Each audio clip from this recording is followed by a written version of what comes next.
Thank you everyone for attending. As the 2020 elections quickly approaches on November 3rd, the Arundel Community College Student Government Association have partnered with the Annapolis chapter of the Links Incorporated to bring you some important information on how early voting and voting on election day would go. It's important that everyone's voice is heard, and by voting, you're expressing your values and what you hope to see in the future. So to get started and give a quick outline of today's event, first, we'll be introducing each of the special guests, Brie Barone and Tryphenia Elise Johnson. And then second, we'll have a 15-minute session for any questions that you might have, as we have some knowledgeable guests today. But first, I would like to pass the invisible mic over to Nikhil from the Links Inc. Thank you, Ryan. We are so excited to partner with the Anne Arundel Community College Student Government Association on this important effort. The Annapolis chapter of the Links Incorporated, we are a national organization with a chapter in Annapolis, and we are an organization who focuses on philanthropic efforts, and certainly voting is an important civil right, if not one of the most important civil rights that we have. So we wanted to make sure that with this election season upon us, that we were able to partner with our young leaders to make information available to you on voting, especially since there have been so many changes with the pandemic and changes to how we vote. So we are really excited to partner with SGA on this effort, and we hope you find this session beneficial. Thank you so much. And thank you to our special guest, Ms. Tryphenia Ellis Johnson, who you'll hear from in a little bit, and our student Representative Brie Barone. Thank you for all that you do every day in the community. Perfect. Oh, it seems like we have another guest. Perfect. So now, I would like to first introduce our first guest, Brie Barone. She is the Phi Theta Kappa Honor Society Middle States Regional President and also the senior member of the Board of Trustees at Arundel Community College, which is so cool. I'll pass the invisible mic off to you. Hi, everyone. Thank you for allowing me to be here. My name is Brie Barone. Thank you for the warm introduction, Ryan. I serve many roles at AACC. You probably have heard a couple of them from Ryan, but also outside of the college, I am a registered voter registration volunteer with the State of Maryland Board of Elections. I really care about voting, and it is a huge passion of mine, and I hope that today's session can instill a passion in voting in all of you. Perfect. And then for our second guest, we have Tryphenia Elise Johnson, who is the Vice President of the Anne Arundel County's Board of Elections. We're so excited to have you on, and I'll pass the invisible mic to you now. Thank you, Ryan. Thank you, Ms. Schultz. And thank you, Anne Arundel Community College. And thank you, Annapolis chapter of the Links, for inviting me here today. As you heard Ryan say, I currently serve as the Vice President of the Board for the Board of Elections in Anne Arundel County. This is my 6th year serving now. I was appointed by Governor Larry Hogan. And I am so excited to be here this evening to share with you a passion that I have, which is voting. And I hope that all the students at Anne Arundel Community College, under the sound of my voice and who will hear this recording later, Zoom meeting, that you are registered to vote. You are eligible to vote at the age of 18. However, at the age of 16, you can register to vote. So we're hoping that everyone who hear me this evening and is 18 years old is going to vote, as long as your birthday is by November 3rd. And if you are 16 years old or older, you're registered. I am ready, Ryan, whenever you are. I have a brief slide presentation this evening that I would like to share with you.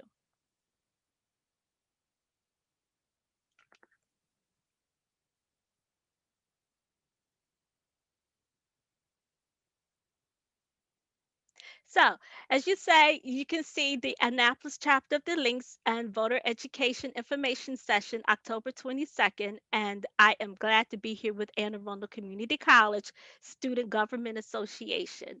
I am Trofina Ellis Johnson. Next slide, please. The agenda this evening, we have so many topics we can share with you, but this evening I picked out a few. We're going to talk about deadlines. We're going to talk about early voting and vote centers, or I will talk about who can vote, voting and registering on election day, registering to vote online or by mail, updating information, ballot travel and security, and contact information. So I am going to talk about all those things and answer questions for you this evening. Next slide, please. Here we are. Uh, Thank you. Vote by mail deadline. The deadline to request the ballot by mail, it must be received by Tuesday, October 20th. In other words, if you plan to vote in this election and you would like to request the ballot by mail, you have until Tuesday, October 20th. Your ballot must be postmarked by Tuesday, November 3rd and received. I don't know if you can see it, but it says received no later than Friday, November 13th, 2020 by 10 a.m. And we normally give 10 days after the election so that we can use that time in those 10 days to count the ballots that come to us from overseas. In case you're wondering, okay, you vote on November 3rd, but your ballot can be postmarked by Tuesday, November 3rd, and no later than Friday, November 13th, you can still have your ballot counted. Um, you may return your ballot in person also by Tuesday, November 3rd, 8 p.m. Next slide, please.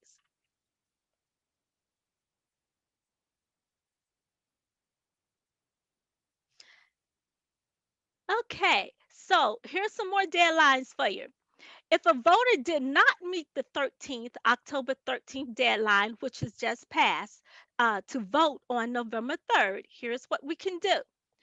You are pre qualified and checked in using electronic poll books. If the voter has a Maryland ID or driver's license, you may check in using the electronic poll books. If the voter does not have a Maryland ID or is not on the pre qualified list, they will be issued a provisional ballot. So we have no excuse with the ID or without an ID, you have an opportunity to vote. Next slide, please.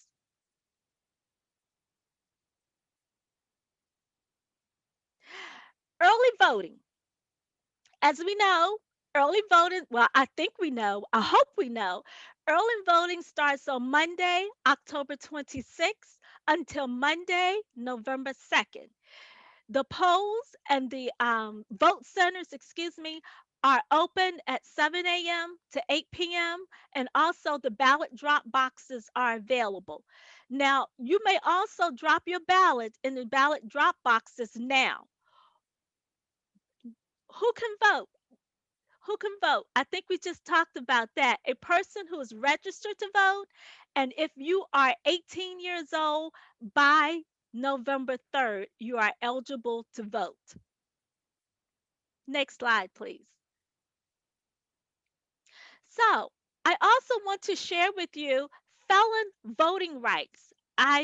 I had this question asked to me earlier, and I did not want to leave out anyone who's eligible to vote. So I wanted to let you know that as of February 9th, 2016, the Maryland General Assembly overrode the Maryland governor's veto of the Senate Bill 340 restoring the voting rights to all felons immediately upon release from prison without having to complete parole or probation. So again, if you know or if you know someone who have a loved one, they have and they're a felon or they're just released, they have a right to vote.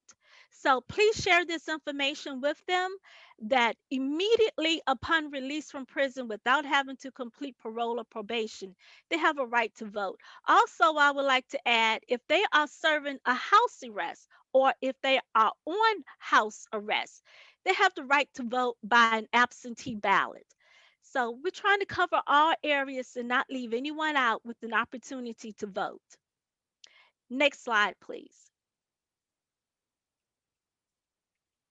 So we talked about early voting, and I want to share with you where the early voting centers will be located in Anne Arundel County. Arundel High School, Crofton Middle School, North County High School, Northeast High School, Roger Pip Moyer Recreation Center, Severna Park High School, South River High School. These are all the vote centers that we will be opening on Monday for early voting.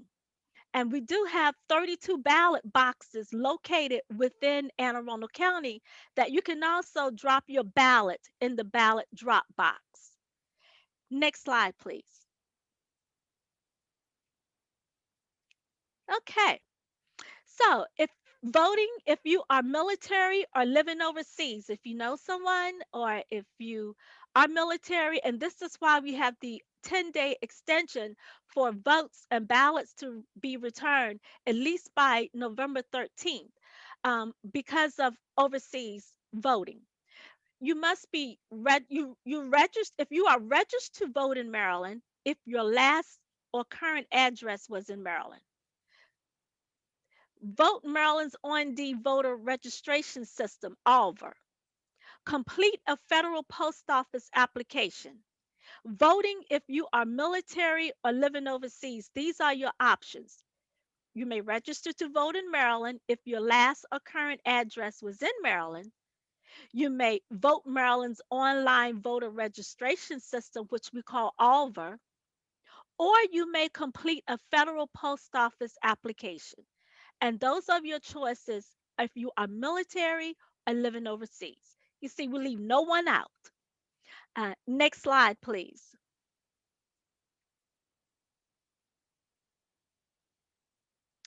Registering to vote on election day.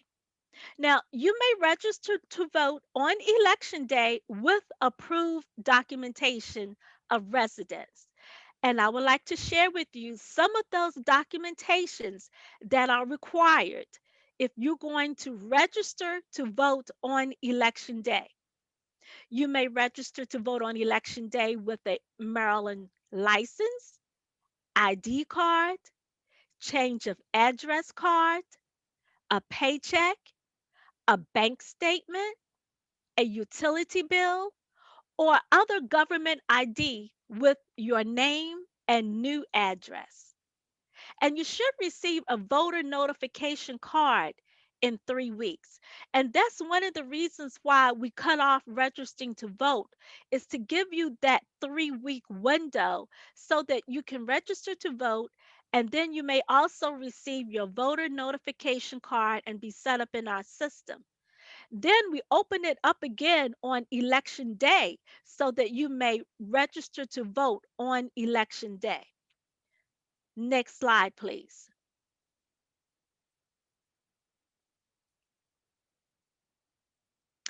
Registering to vote online or by mail. Using Maryland's online voter registration system, ALVR, or print an application from the Board of Elections website if you are going to register to vote online or by mail. Or you may contact your local Board of Election or your state Board of Elections to get a ballot.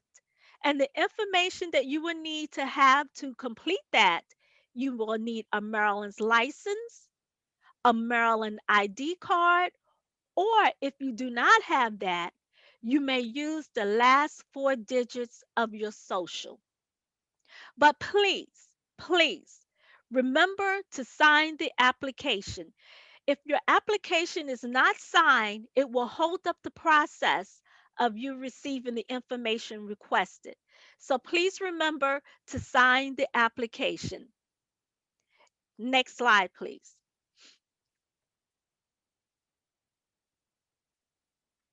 So, if you plan to register anyone other than your family member or you, that means if you're trying to register a friend and the friend may not be a family member, but you want that friend to register to vote, it is recommended that you become a voter registration volunteer, and that's a VRV.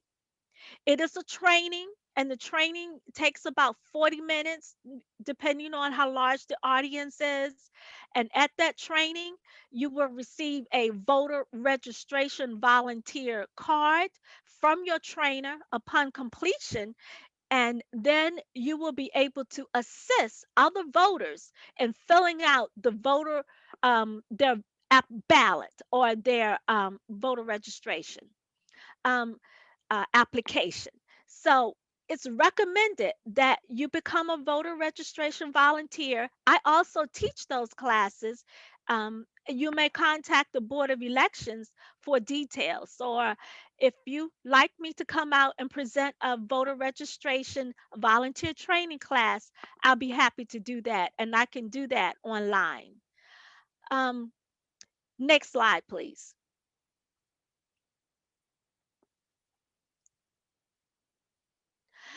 Okay, so it's very important that if you move, if you have a change of address, that you please update it with the Board of Elections. And you may do that by Maryland Online Voter Registration System, AVR, to update your information. You may contact your local board of elections.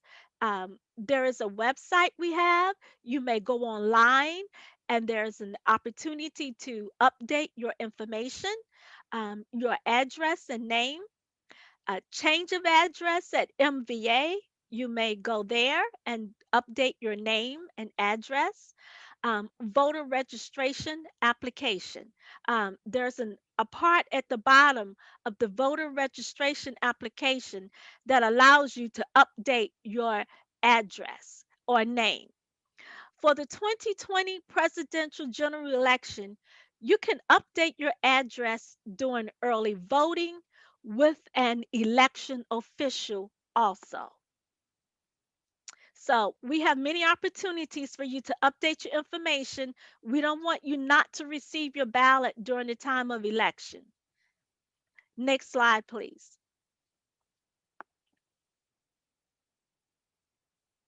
So I have this slide here because I wanted to educate you on the travel of a ballot. Now that we have ballot drop boxes, I have been asked the question, what is the process of a ballot once it's dropped in the drop box and once it's received at the Board of Elections, how will my vote be counted? So I just wanted to share with you some information about the travel of the ballot.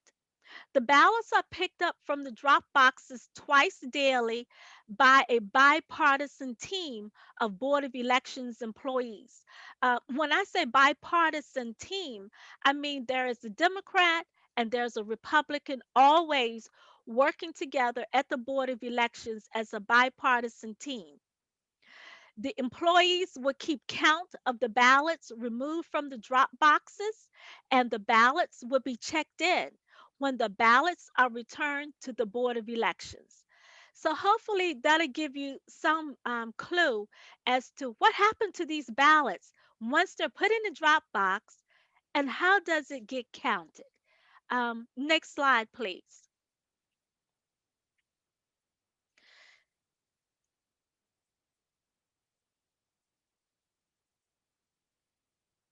Okay. So again, I want to share with you a little bit about the security of your ballot. Uh, Once your ballot is received at the Board of Elections, then what happens to it once it's dropped in there? Uh, they got to the Board of Elections. What's next?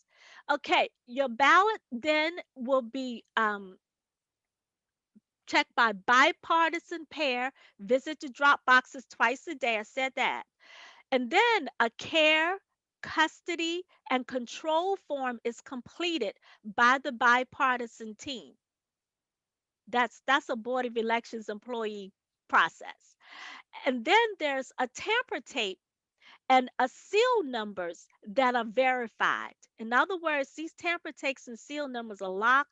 They have numbers on it to identify how many ballots were in that bag, the travel, where what drop box it came from, a lot of information.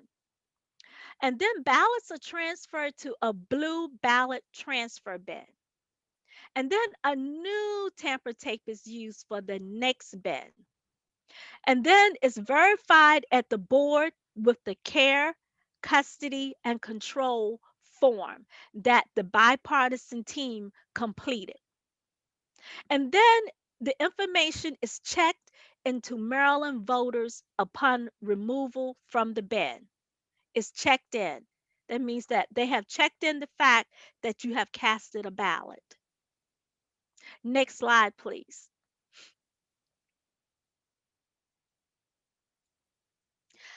And so now that you have heard from me and you would like to contact the Board of Elections, our Anne Arundel County office is located at 6740 Bay Meadow Drive in Glen Burnie, and our phone number is listed 410 222 6600.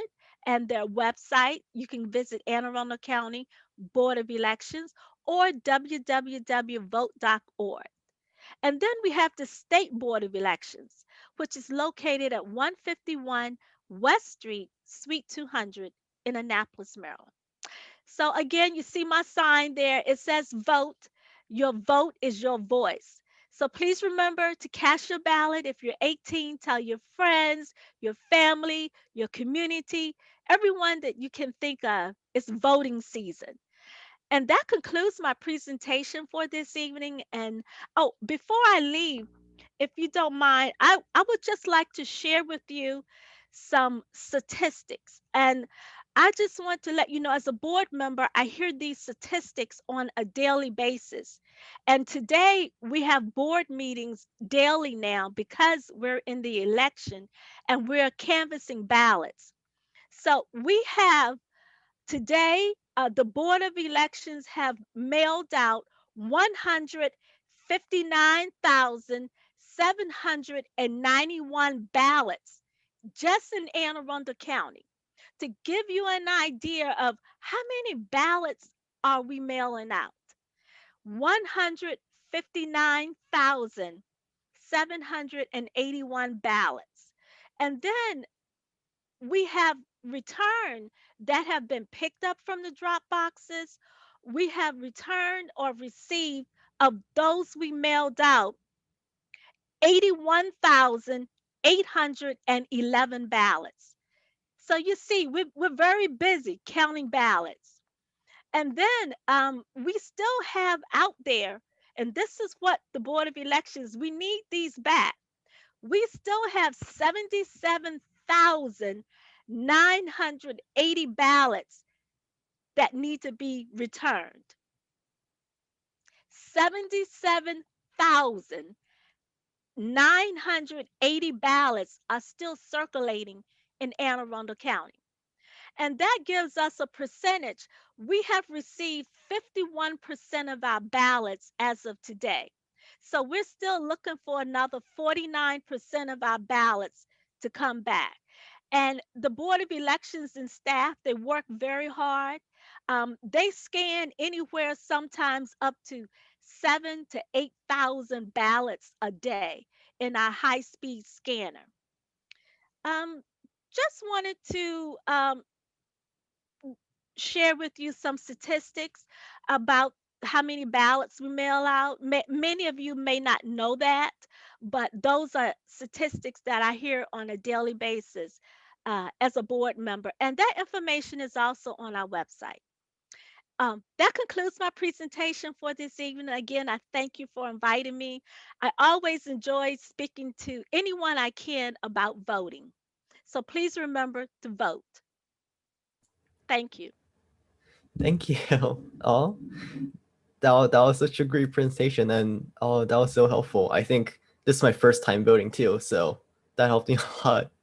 Oh, and now we will do a question and answer session for about 15 minutes. So if anyone has any questions they have, then ask away. Uh-huh. So I think there was a couple of questions that we collected beforehand for the event from people who couldn't make it to the event. And let's just start with that question. So the question was, is there anything I should do to prepare for election day?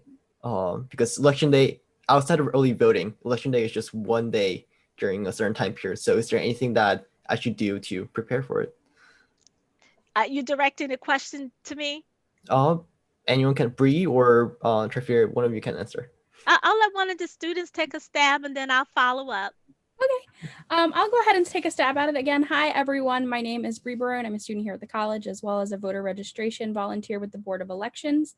So from a student perspective, things that you can kind of expect or look forward to in preparing for Election Day, I always like to tell people have a voting plan. It's very important to have a plan on how to vote, whether you vote by mail or whether you vote in person, but it's also important to have a plan if you vote on November 3rd. So for me, I am voting in person this year. So my plan consists of arriving at my voter center early during non-busy times. First thing in the morning when they open, and usually right before they close, I find are usually the busiest times that the voting polling places are pretty high traffic. And those are times that you want to avoid just because there might be long lines or there might be a long wait for you. So if you can choose to go at a non-busier time, I highly recommend doing so. Usually that's around 10 a.m. to 3 p.m. just in my experience. I'm sure Miss Ellis can confirm that for me, but usually 10 a.m. to 3 p.m. It's usually pretty light traffic, and that's usually a really good time to go and vote. I say anytime is a good time to go and vote. Go whenever you can. Anytime. Yep. But that if that works for you, that's fine. I'm an early morning person. I like to go personally first thing in the morning, but it's up to your schedule and your choice. But the bottom line is just go. Just Yeah. go. And then something else that I like to do is I have a little manila folder that I take with me. And it's not like a manila folder. It's like a little small like coupon holder. It just has my ID, my voter card, as well as my voter registration card, just in case if they need that. Just so I have all of that documentation together and with me at the polling place. You're not allowed, I could be wrong, you're not allowed to take in any large forms of bags or any sort of large paperwork, but I could be mistaken. But I usually do like to have my documents ready the night before. So any of those change of address cards or any proof of residency that the Board of Elections and the polling place volunteers would need, I would just make sure that you have that laid out the night before. And that's just a best practice. So that way, when you wake up in the morning, if you're an early voter like Miss Johnson, you can go ahead and grab it and head out. And some of those documents that you would need were listed in my presentation. Perfect. Oh, Ryan, I just wanted to chime in on and piggyback off of something that Bree said in terms of being prepared. In case there are long lines, I would say bring a snack. I know that may sound simple, but you know, when the hunger pains start to hit you, you might feel compelled to get out of the line, and you know, it saps your energy. So maybe bring a snack, but probably lay back off of the drinks because you may not be able to get to a comfort facility that that easily. So maybe just bring a granola bar or something just to get you through in case there's a long line. That's part of my voting plan, Bree. I love that. yeah, and it seems like someone in the chat just private messaged me on what we need to bring in or take with us if you're voting in person. So that was perfect. Oh, Definitely bring a mask. A mask is still important. I believe all polling places are operating with social distancing guidelines and everything due to COVID-19. So if you are voting, go wear a mask. I cannot stress that enough. The most important thing next to voting is wearing a mask. So wear your mask, bring a snack if need be, bring your documents, any change of address. If you have a registered Maryland ID card or a driver's license, bring that with you. The more documentation you have, the better, as long as it's needed. I always say better safe than sorry. And Bree, don't forget to tell them, bring their patients too. Your patience, absolutely. And we will have masks provided if the voter does not have a mask. We will have some provided. We will have PP equipment provided. Perfect. This is kind of similar to the previous question, but someone asked, what do I do if my voting location is too full on election day? Should I go at a specific time or try different locations? Bree, did you want to start that? I'll let you go ahead and take care of it because that's a question that's new to me as well. Well, I recommend that they go and drop their ballot off in a ballot drop box. If they have no need, uh, their personal preference may be to vote in person, but they can go to any of the voting locations and vote. Because of the pandemic, things are done differently this election year. There will have all different types of ballot styles available at each location so that any voter who stops in to vote at a location that's not near their house will still have an opportunity to vote. All ballot styles will be available to have there for them to vote in person. But if they have their ballot completed and just want to drop it off, I recommend just drop it in a drop box. It's safe. Perfect. For your next question, I think this was also addressed in the PowerPoint, but just to make sure everyone gets an answer, someone asked, since the deadline to register to vote by mail has passed, what are the options for people that did not register to vote by mail? Yes. Yes, it was explained in the PowerPoint presentation, and you have an opportunity to go into a vote center and you may bring the documentations that I had listed. Or if you don't have those documents listed, you may use your last four digits of your social. I'm trying to remember some of the documents: a driver's license, a pay stub. Gosh, you have to go back to that screen and we can look at it. I don't want to say anything that's not there. Yeah. So which one is that, Ryan? I think it's that one up above. Above. Let me see. Where is it? Yes. Thank you. Here we are. These are the documents that are required that you can use. Not all of them, but you will need some of them to vote in person if you don't have a voter registration card. Um, you can register to vote on election day or doing early voting at a vote center, and you will need MVA license, an ID card, a change of address card, a paycheck, a bank statement, utility bill, or other government ID with your name and address. And you may also vote on the day of election as a provisional voter.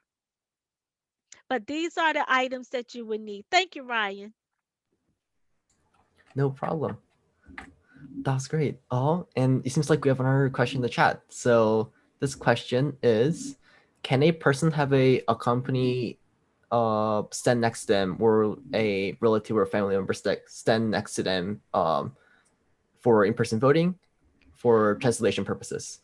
For what purposes? Translation purposes. That's interesting. For translation purposes, that's a good question. I believe you can, as long as it's a relative. Also, there's an opportunity in the ballots. You can complete a voter registration, a voter assistance form. Let me get it straight. There's a voter assistance form that you may use to complete to assist a voter. That you can do if you're completing helping them with their ballot at home. Now, if you're going to vote in person, and the person is not here, it can't hear, they have a family member with them, I don't see why not. Perfect.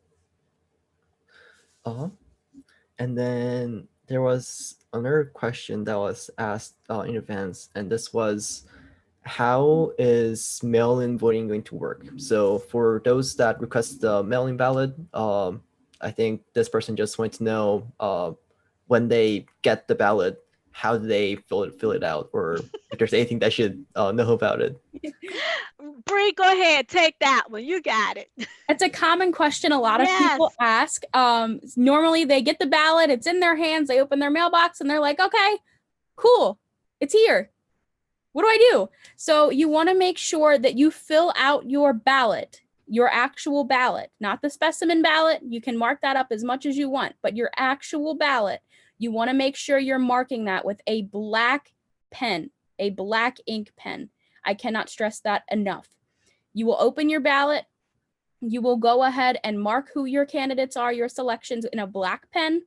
Then you will close your ballot and sign it. And usually there is an envelope that is provided to you when it's mailed to your home. You stick it in that envelope. It is postage paid, so you can either take it to the drop-off box, stick it in the mailbox at the post office, whichever method works for you. Just make sure you have it at the post office and it is postmarked. Just because it's at the post office on November 3rd does not mean that it is postmarked. You want to make sure that it's there and the post office has received it and it is on its way to Miss Ellis Johnson at the Board of Elections by November 3rd. I couldn't have said it better. As long as it's postmarked by November 3rd, it's good. If we don't receive it by November 3rd, that's okay, but it has to be postmarked by November 3rd or dropped in one of our drop boxes. Or if you're standing in line, be there by 8 o'clock. And Thank you, Bree. That was good. one other thing I wanted to add, Bree, just for clarification, when you say sign, isn't there also, don't you also have to sign the envelope as well? Yes, ma'am. Okay, Yes, so you're yes. And signing two places. Yep. I want to reiterate, sign the oath. Sign the oath. You don't want your ballot to be disqualified by not signing the oath. Please sign. And to all of our students on the call who is like me and loves social media, you love posting about voting, post your sticker, not your ballot. Do not take any form of photographic evidence of your ballot whatsoever. I know you may see other people doing it. That is illegal. Do not do it. Do not do it. Post a picture of your sticker. Bree, kudos. Yes, do not post your ballot. Post a sticker, say I voted. That's it. That's all that matters. Your vote should be confidential, not for social media to see. That's cool. Let's see, are there any other questions? One thing that I wanted to share was, so the SGA and the Link Sync have created a brochure on information on the voting places for all of Maryland, in case some students in Arundel Community College isn't from Arundel County. So I would just like to share that link in the chat real quick. And if you click on it, then it'll bring you to a brochure / pamphlet on all of the voting locations and important dates. So hopefully that'll be helpful for everyone. Let's see. And just before we end, are there any other last questions that you guys have? I think all of the questions that I got in advance are all out.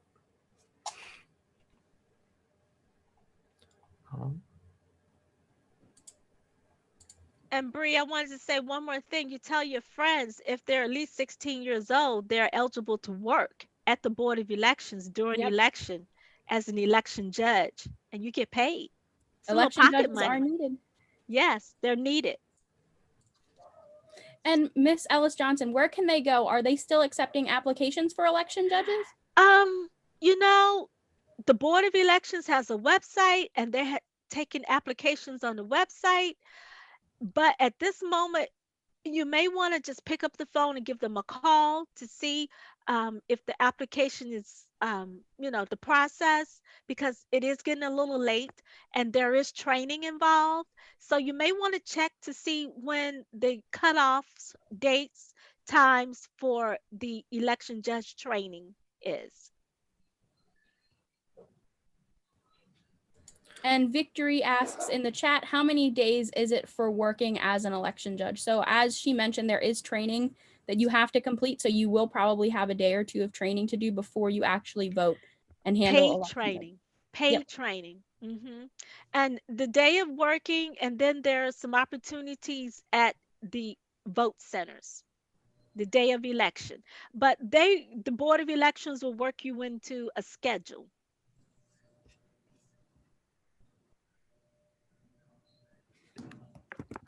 So we have 12 days before election, 12 days, just 12 days.